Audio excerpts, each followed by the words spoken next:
Hoje nós vamos falar sobre um tema que linka as duas testemunhas e também Ezequiel 37, o Vale de Ossos Secos. Olá, queridos viajantes da Palavra de Deus, sejam muito bem-vindos a este canal. Tudo bem com vocês?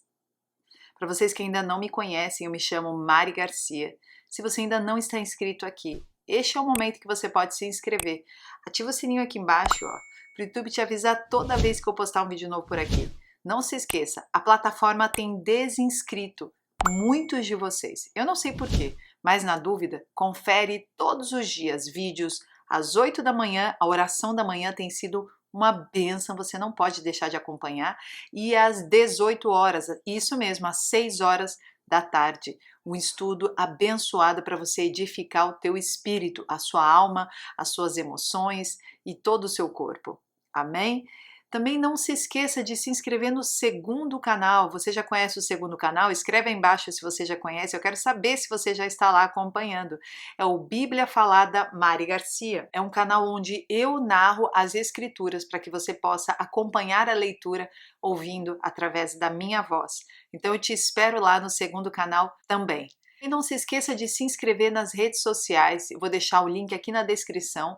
Instagram, Facebook e Telegram. Você clica lá e vai ser levado para minha rede social. Vai ser um prazer ter você comigo lá.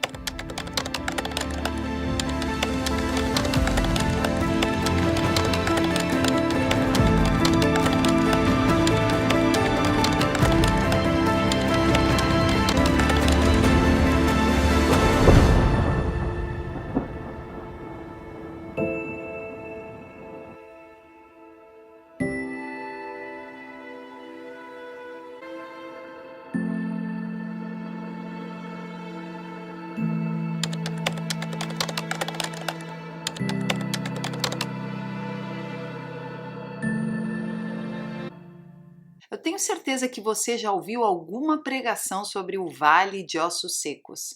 Isso mesmo, Ezequiel 37. Ou talvez você já ouviu uma canção sobre o vale de ossos secos, faz um exército se levantar sobre as feridas não tratadas, vem restaurar e curar. Eu tenho certeza que você já ouviu essa canção em algum local aí. Pois é.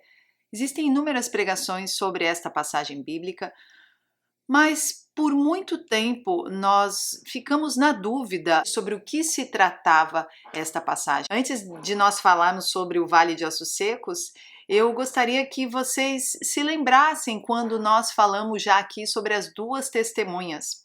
Por que é tão importante nós sabermos sobre as duas testemunhas? Talvez você ainda não viu nenhum vídeo aqui no canal, não está habituado com o assunto. As pessoas têm inúmeras explicações.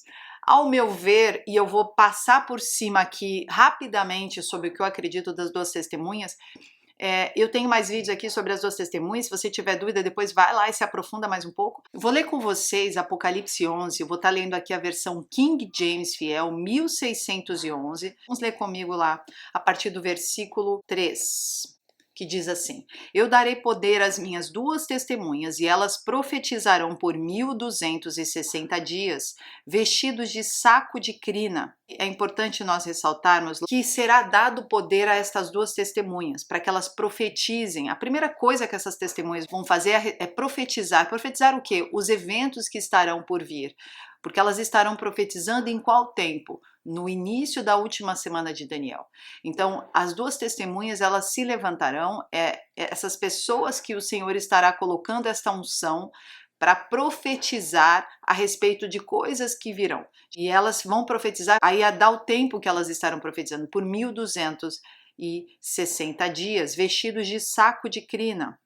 Aqui a vestimenta dessas testemunhas, elas apontam para as vestimentas dos profetas lá do Antigo Testamento e elas trazem a menção de arrependimento, de quebrantamento ou luto. São profetas, estarão profetizando o quê? Eventos que virão na grande tribulação por 1260 dias, ou seja, na primeira metade da última semana de Daniel. A primeira coisa que as duas testemunhas têm de função forte neste início da última semana de Daniel é justamente de profetizar para que traga o povo de volta, para exortar o povo povo de volta para os caminhos do Senhor. E aí continua no versículo 4. Essas são as duas oliveiras. Essas quem? As duas testemunhas. Então aqui vai falar quem são essas duas testemunhas. As duas oliveiras e os dois candelabros que ficam diante de Deus na terra. Então aqui está apontando para Zacarias. Zacarias 4.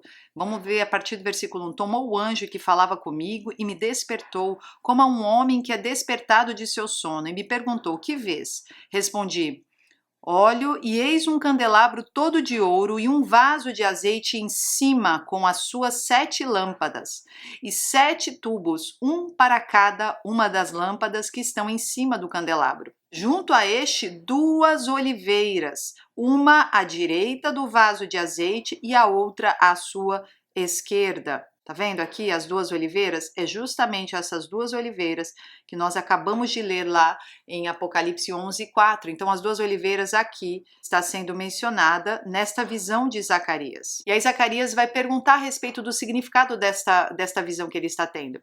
E aí diz lá em Zacarias 4, no versículo 12, perguntei também, o que significam estes 2 ramos de oliveira ao lado dos 2 tubos de ouro que derramam azeite dourado? Ele disse, você não sabe? Não, meu senhor, respondi. Então ele me disse, são os 2 homens que foram ungidos para servir. Então aqui, esses 2 homens, né, ele fala, ele dá a nomenclatura de 2 homens, na minha opinião aqui de maneira simbólica, mas ele coloca aqui, são os 2 homens que foram ungidos para servir. Então, existe uma unção derramada ali para que eles possam servir essas 2 oliveiras. E depois no versículo 4, quando nós continuamos ali, tá, na descrição das 2 testemunhas, está dizendo, são as 2 oliveiras e os 2 candelabros que ficam diante de Deus na terra. Candelabros aqui já aponta para a igreja, né? Para 7 igrejas.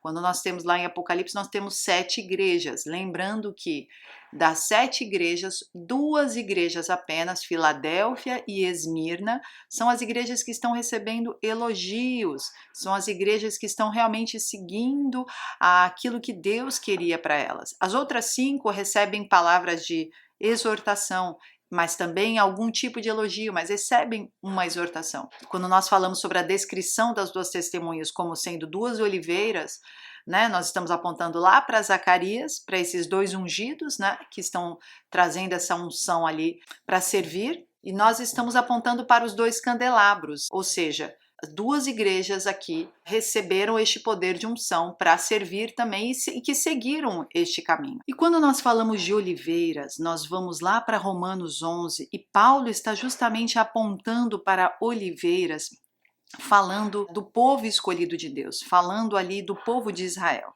Então ele está falando tanto da oliveira, que é o povo de Israel, os judeus ali escolhidos pelo Senhor, e tanto dos gentios, aqueles que escolheram o Senhor Jesus. Vamos ler comigo Romanos 11, a partir do 17, diz assim, e se alguns dos ramos foram quebrados, e tu, sendo uma oliveira silvestre, foste enxertado entre eles e feito participante da raiz e da seiva da oliveira. Olha aí, está falando justamente do gentio, aquele que vai participar desta oliveira.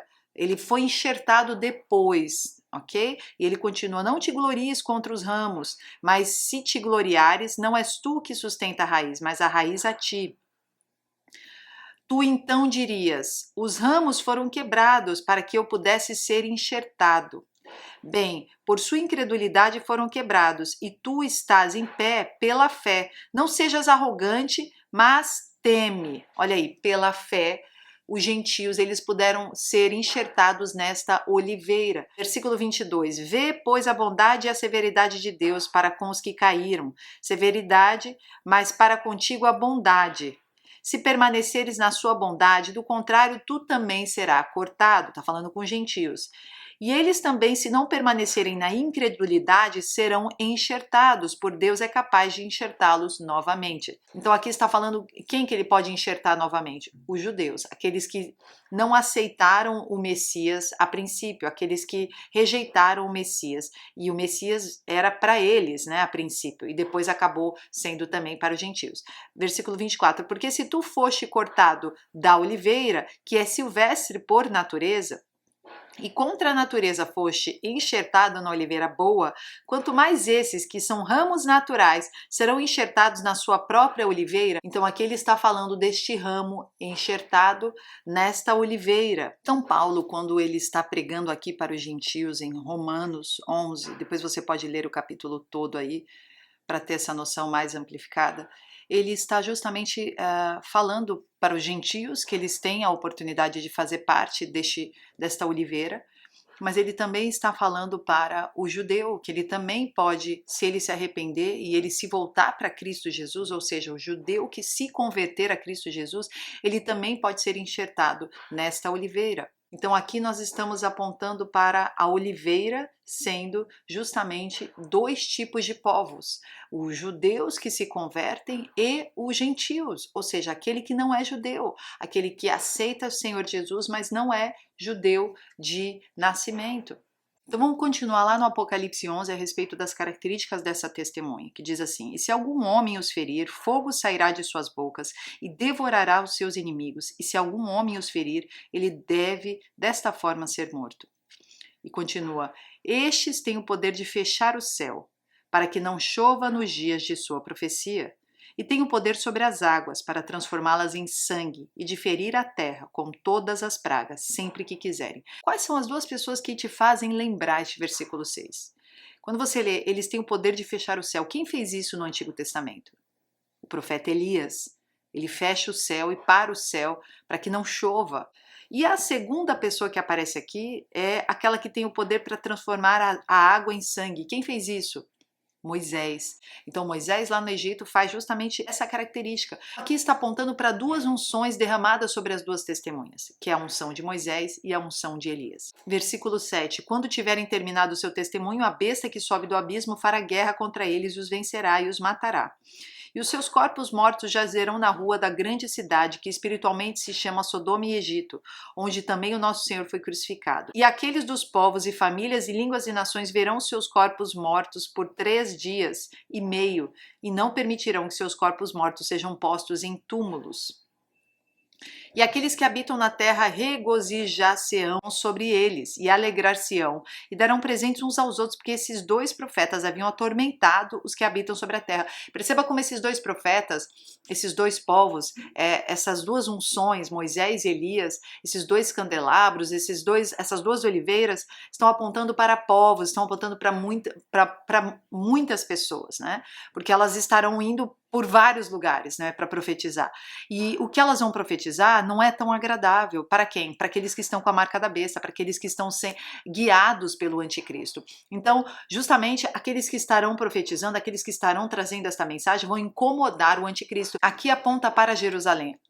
Porém, eu acredito, tá? Isso é uma opinião minha. Eu acredito que esses povos estarão mais centralizados ali em Israel e em Jerusalém. Sim, acredito. Mas eu não acredito na literalidade aqui. Eu acredito que haverão testemunhas espalhadas pelo mundo todo. Deus levantará profetas com unção de Moisés e Elias pelo mundo inteiro. Judeus convertidos e gentios espalhados por aí. Vão se juntar e vão sair profetizando. Vão receber esse espírito, vão receber essa unção lá descrita em Joel 2, lá descrita em Atos 2, lembra que nós já falamos aqui no canal, Joel está descrevendo ali na profecia do Pentecoste, dois tipos de unção, a unção que cai sobre o Pentecoste e a unção que cai sobre o tempo da grande tribulação. Ok? A chuva temporã e a chuva seródia. Então eu acredito que além de Jerusalém haverão profetas, haverão duas testemunhas pelo mundo afora. Aí lá no versículo 11, após 3 dias e meio, o espírito de vida vindo de Deus entrou neles e ficaram de pé, e um grande temor se instaurou sobre aqueles que os viam. Ok? E eles ouviram uma grande voz do céu dizendo-lhes, subam para aqui. E eles subiram ao céu em uma nuvem, e aos seus inimigos os contemplaram, E na mesma hora houve um grande terremoto, e a 10ª parte da cidade caiu, e no terremoto foram mortos 7.000 homens, e os remanescentes estavam atemorizados e deram glória ao Deus do céu. Aqui é interessante que nós estamos justamente relatando primeiro, os 3 dias e meio, que para mim aqui 3 dias, assim como nós lemos nas escrituras lá em 2 Pedro, vai dizer que para Deus um dia é igual a 1000 anos e 1000 anos é igual a um dia. Aqui, justamente, eu acredito que 3 dias e meio está apontando para 3 anos e meio. ok? Então está apontando para quê? Para os 3 anos e meios finais da última semana de Daniel. Então eu acredito que essas duas testemunhas elas são mortas por quem? Pelo anticristo. Né? Assim como muitos versículos da Bíblia diz sobre a perseguição dos cristãos. Lembra quando vai falar lá da mulher do deserto, que ela ganha asas para ir para o deserto, mas que o dragão volta para aterrorizar aqueles que seguem e testemunham a Cristo? Então justamente haverá uma parte da igreja que vai para o deserto, que vai receber esse resguardo, mas ali no deserto também vai estar sendo quebrantado. Eu tenho vídeo aqui sobre a mulher do deserto, se você tiver dúvidas. E haverá uma parcela da igreja, uma parte da igreja, ok? E aqui nós podemos estar apontando para Filadélfia e Esmirna. Essa parcela da igreja estará se colocando como profetas do Senhor, como duas testemunhas. E aqui nós podemos utilizar também o termo as duas casas de Israel.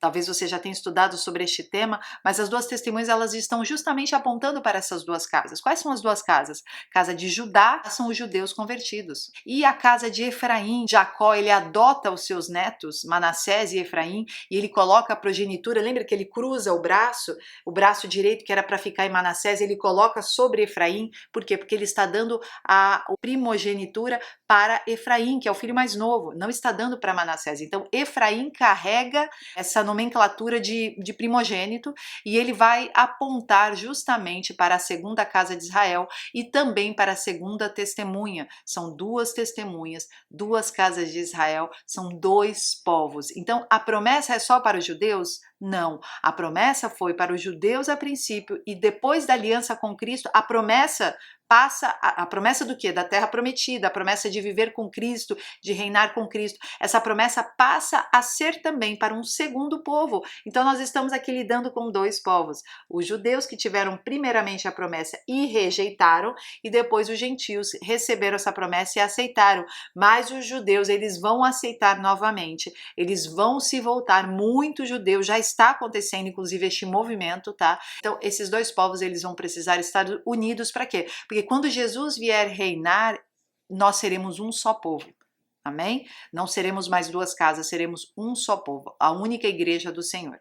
Então, para finalizar, e eu comecei o vídeo fazendo essa chamada, após esses 3 dias e meio, esse espírito de vida vindo de Deus entrou neles e ficaram de pé. E um grande temor se instaurou sobre aqueles que os viam. E aqui eu quero que você abra comigo Ezequiel 37, porque quando essas duas testemunhas descritas aqui em Apocalipse 11 ficam esses 3 dias e meio, a palavra de Deus vai dizer que um espírito veio sobre elas. Ou seja, aqui está apontando justamente para quando? Para a volta de Jesus no final de todas as coisas. Quando a grande tribulação acabar, quando tudo finalizar, quando os mortos ressuscitarem primeiro e os vivos forem arrebatados e nós todos recebemos corpos glorificados para reinarmos com Cristo no milênio, é neste momento que estes mortos, ou seja, as duas testemunhas que estarão mortas, também ressuscitarão, também receberão deste Espírito. E nós lemos lá em Ezequiel 37 assim: a mão do Senhor estava sobre mim e me carregou para fora no Espírito do Senhor e me pôs no meio de um vale que estava cheio de ossos. E me fez passar ao redor deles, e eis que eram muitos no vale aberto, e eis que eles estavam muito secos, ok? Ou seja, ficaram 3 anos e meio expostos. Mariana, mas como que eles ficaram expostos? A palavra de Deus está dizendo justamente isso aqui no Vale de Ossos Secos.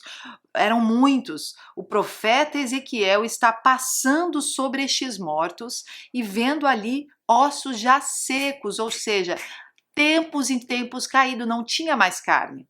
Versículo 3, e ele me disse: filho do homem, podem esses ossos viver? E eu respondi: ó Senhor, tu sabes. Novamente ele me disse: profetiza sobre estes ossos e dize-lhes: ó vós, ossos secos, ouvi a palavra do Senhor. Assim diz o Senhor Deus a estes ossos: eis que eu farei com que o fôlego entre em vós e vivereis. Então aqui Deus está falando: eu trarei fôlego novamente para estes ossos, e eu colocarei tendões sobre vós e farei crescer carne sobre vós, e vos cobrirei com pele, e porei fôlego em vós e vivereis, e sabereis que eu sou o Senhor.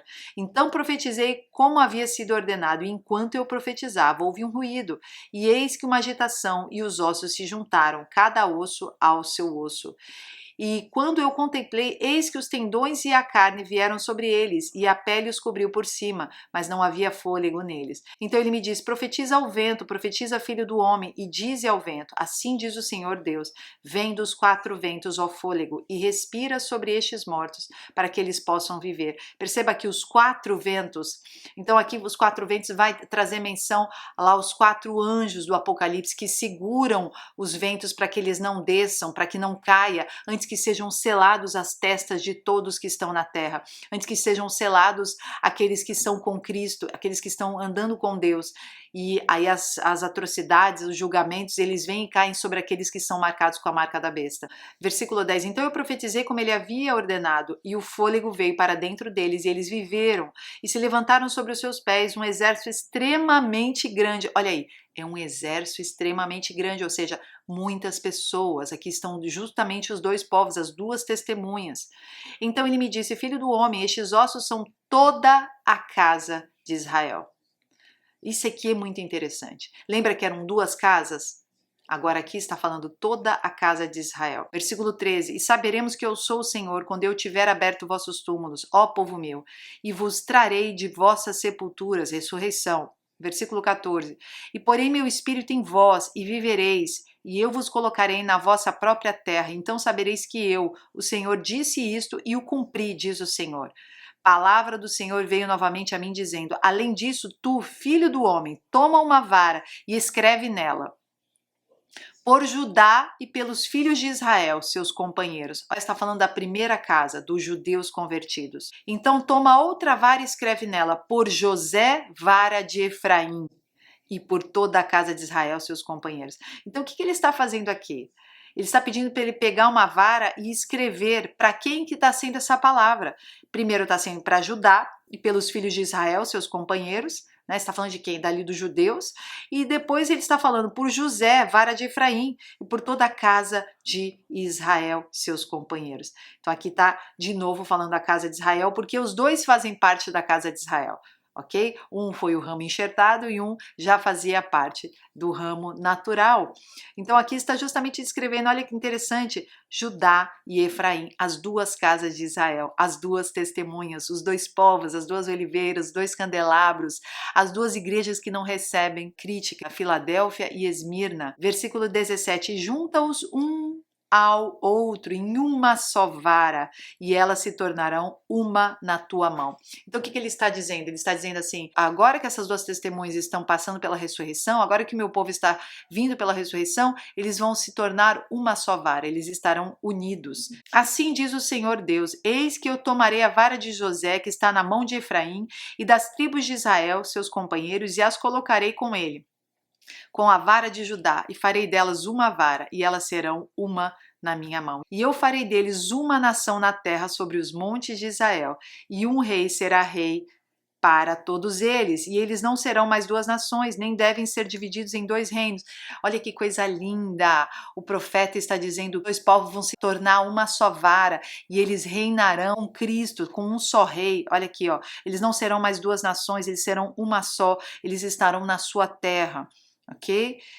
Nem mais se contaminarão com seus ídolos, nem com suas coisas detestáveis, nem com qualquer uma das suas transgressões, mas eu os livrarei de todas as suas habitações em que pecaram e os limparei. Assim eles serão meu povo e eu serei o seu Deus. Continua falando sobre o milênio, sobre os dois povos aqui reinando juntos, já não serão mais dois povos, mas será o Israel de Deus. Então, essa é uma mensagem para você de esperança, essa é uma mensagem para que você entenda que você é povo escolhido, que você é povo que fará parte desse reino com Cristo Jesus. Nós seremos reis e sacerdotes com Cristo aqui durante o milênio, junto com o povo judeu, e nós devemos orar também pela conversão dos judeus. E é muito importante você ter esse esclarecimento. Eu espero que você tenha gostado, eu espero que você estude aí na sua profundidade das escrituras. Se você não concorda com alguma coisa ou tem alguma dúvida, deixa aí no comentário. Eu vou tentar de tudo poder te ajudar, mas se você mesmo assim discorda com tudo, amém. Nós continuamos irmãos em Cristo, e o importante é estarmos sempre unidos, orando e intercedendo pela salvação das pessoas. Todos entendam que Jesus vem reinar e nós seremos reis e sacerdotes de Cristo Jesus aqui na terra. Amém? Vamos orar comigo? Feche os teus olhos. Senhor Jesus, obrigada por esta palavra. Eu entrego agora a vida de cada um dos irmãos, abençoa-os, cobre-os com teu sangue, dá discernimento, dá sabedoria e guia-os, Pai, para que eles possam entender as suas verdades. Se conosco, em nome de Jesus. Amém. Deus abençoe, queridos, e até o próximo vídeo.